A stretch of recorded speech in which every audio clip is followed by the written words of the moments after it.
Thiruvananthapuram general ആശുപത്രിയിൽ മരുന്നുക്ഷാമം രൂക്ഷം. അത്യാഹിത രോഗികൾക്കുള്ള മരുന്ന് ഉൾപ്പെടെ ആശുപത്രി ഫാർമസിയിൽ നിന്ന് ലഭിക്കുന്നില്ലെന്നാണ് പരാതി. പുതിയ സാമ്പത്തിക വർഷമായതിനാലാണ് മരുന്നുകൾ വൈകുന്നതെന്നാണ് ആശുപത്രി അധികൃതർ പറയുന്നത്. ഇത് തലസ്ഥാനത്തെ ജനറൽ ആശുപത്രി പരിസരം.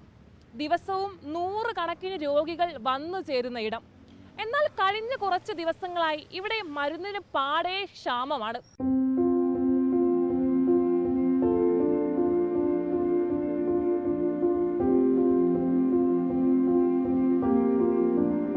എഴുതി നൽകിയ കുറിപ്പടികളുമായി ഫാർമസിയിൽ ചെന്നാൽ അധികൃതർ ആദ്യം ഒന്ന് തിരയും.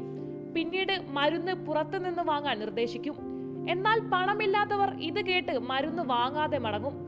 ഏതാനും ദിവസങ്ങളായി ജനറൽ ആശുപത്രിയിൽ നടക്കുന്ന കാഴ്ചയാണിത്. ഡോക്ടർ എഴുതി തരുന്ന മരുന്നൊന്നും കിട്ടുന്നില്ല. ഇപ്പം നമുക്ക് ഒരു ഐറ്റം മരുന്നിന് വരുമ്പോഴത്തേക്ക് ആ ഒരു ഐറ്റത്തിന് വേണ്ടി ഒരു 3-4 ഐറ്റം ആയിട്ട് ആണ് ഇവിടെ നിന്ന് കിട്ടുന്നത്. അതും കുറഞ്ഞ മരുന്നുകളാണ്, കഴിച്ചാൽ ഒരു ഗുണവുമില്ല. നിലവിൽ സ്റ്റോക്കില്ല, അതുകൊണ്ട് SLL പോയി വാങ്ങാൻ അവർ പറയുന്നുണ്ട്. മിക്കവാറും ടാബ്ലറ്റ് ഒന്നും കിട്ടാറില്ല. വില കൂടിയ ടാബ്ലറ്റ് നമ്മൾ പുറത്തു പോയാൽ വാങ്ങാറ്. ഇവിടെ വരുമ്പോഴത്തേക്ക് കാണില്ല. ഒരു മരുന്ന് കിട്ടി, ഒരു മരുന്ന് കിട്ടിയില്ല.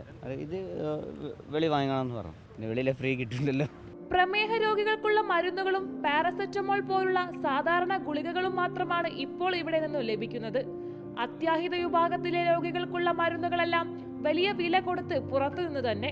സർജറിക്കുള്ള മരുന്നുകളും പുറത്തുനിന്നാണ് വാങ്ങുന്നതെന്ന് ചികിത്സയിലുള്ളവർ പറയുന്നു. സർജറിക്ക് വേണ്ടി അമ്മയമ്മേനെ കൊണ്ടുവന്നതാണ്. അപ്പോഴത്തേക്ക് ഇപ്പോൾ മെഡിസിൻ എല്ലാം ഒരു 1265 പുറത്തുനിന്ന് എടുത്തു. ഡോക്ടറാണ് പറഞ്ഞത് പെട്ടെന്ന് തന്നെ ഈ മരുന്ന് മോൾക്ക് കൊടുക്കണം, ഫാർമസിയിൽ നിന്ന് വാങ്ങിച്ച്. അപ്പോൾ ഇവിടെ വന്നപ്പോൾ ഇവിടെ ഇല്ല, ഇനി പുറത്തുനിന്ന് തന്നെ വാങ്ങിച്ച് കൊടുക്കണം. ചിലപ്പോൾ ഒരു 5 ഗുളികയൊക്കെ ഉണ്ടെങ്കിൽ വരുമ്പോഴത്തേക്ക് 1-2 കിട്ടും, ബാക്കി നമ്മൾ പുറത്തുനിന്ന് തന്നെ എടുക്കണം. എന്നാൽ പുതിയ സാമ്പത്തിക വർഷമായതുകൊണ്ടാണ് മരുന്നുകൾ ഫാർമസിയിൽ വൈകുന്നതെന്നാണ് അധികൃതരുടെ വാദം. സർക്കാർ ആശുപത്രികളിൽ ചികിത്സയ്ക്കെത്തുന്ന ഭൂരിഭാഗം രോഗികളും സാമ്പത്തികമായി തന്നെ പിന്നോക്കം നിൽക്കുന്നവരാണെന്ന കാര്യം തീർച്ചയാണ്. എന്നിട്ടും സർക്കാരിന്റെ ഭാഗത്തു നിന്നുണ്ടാകുന്ന ഈ അനാസ്ഥ തികച്ചും വേദനാജനകവുമാണ്. സർക്കാർ ഉടനടി പരിഹാരം കാണട്ടെ. വീഡിയോ ജേർണലിസ്റ്റ് വിനയ് രാജിനൊപ്പം reporter Archana Raveendran, in reporter, Thiruvananthapuram.